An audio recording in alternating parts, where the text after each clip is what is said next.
اگر یہ بات سمجھ لو تو زندگی واقعی بدل جاتی ہے۔ انسان ساری زندگی ان چیزوں کے پیچھے دوڑتا رہتا ہے جو اس کے اختیار میں ہی نہیں ہوتی۔ وہ کل کی فکر کرتا ہے، لوگوں کی باتوں سے ڈرتا ہے اور اس رزق کے بارے میں پریشان رہتا ہے جو ابھی ملا بھی نہیں۔ اسی فکر میں اس کا آج ختم ہو جاتا ہے، سکون ختم ہو جاتا ہے اور دل بوجھل ہو جاتا ہے۔ مولا علی علیہ السلام فرماتے ہیں کہ انسان اس چیز کا غم کرتا ہے جو اس کے اختیار میں نہیں، اور اس چیز کو چھوڑ دیتا ہے جو اس کے اختیار میں ہے۔ یہ جملہ نہیں، پوری زندگی کا اصول ہے، کیونکہ ہمارے اختیار میں ہماری نیت ہے، ہماری محنت ہے، ہمارا صبر ہے اور ہمارا اخلاق ہے۔ لیکن ہم ان سب کو چھوڑ کر ان فیصلوں پر روتے ہیں جو صرف اللہ کے اختیار میں ہوتے ہیں۔ سوچو، اگر اللہ نے کل کا فیصلہ اپنے ہاتھ میں رکھا ہے تو پھر ہمیں کیوں ڈر لگتا ہے؟ اگر رزق اس نے لکھ دیا ہے تو ہمیں کیوں بے چینی ہوتی ہے؟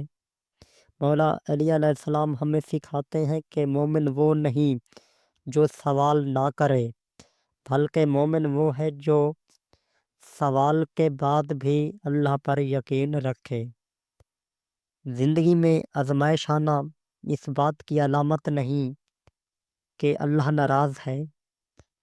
اکثر آزمائش اسی لیے آتی ہے تاکہ انسان کو مضبوط بنایا جا سکے۔ جو انسان خاموشی سے صبر کرتا ہے وہ اللہ کے نزدیک چیخنے والے سے کہیں زیادہ طاقتور ہوتا ہے۔ صبر کمزوری نہیں، صبر وہ طاقت ہے جو ٹوٹے ہوئے انسان کو بھی کھڑا کر دیتی ہے۔ اگر آج تم محنت کرتے رہو اور نتیجہ نظر نہیں آ رہا تو مایوس مت ہو، یہ ناکامی نہیں، یہ تیاری ہے۔ اللہ تمہیں گرنے نہیں دے رہا، وہ تمہیں اس مقام کے لیے تیار کر رہا ہے جہاں تم خود بھی حیران ہو جاؤ گے۔ دیر نہ ہونا رد ہونا نہیں ہوتا۔ مولا علی علیہ السلام کا پیغام واضح، بہت واضح ہے۔ جو تمہارے اختیار میں ہے اس کو پورے اخلاق کے ساتھ ادا کرو، اور جو اللہ کے اختیار میں ہے اس پر مکمل بھروسہ رکھو۔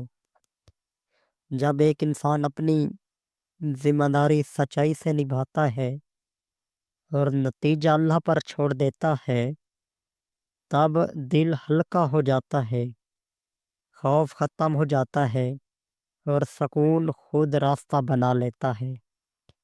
ایک بات یاد رکھو، اپنی نیت صاف رکھو، اپنی محنت سچی رکھو، اپنا صبر مضبوط رکھو اور باقی سب اللہ پر چھوڑ دو۔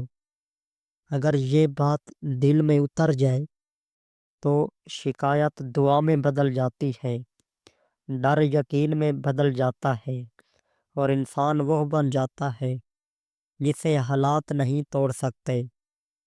اگر یہ بات سمجھ لو تو یقین مانو زندگی واقعی بدل جاتی ہے۔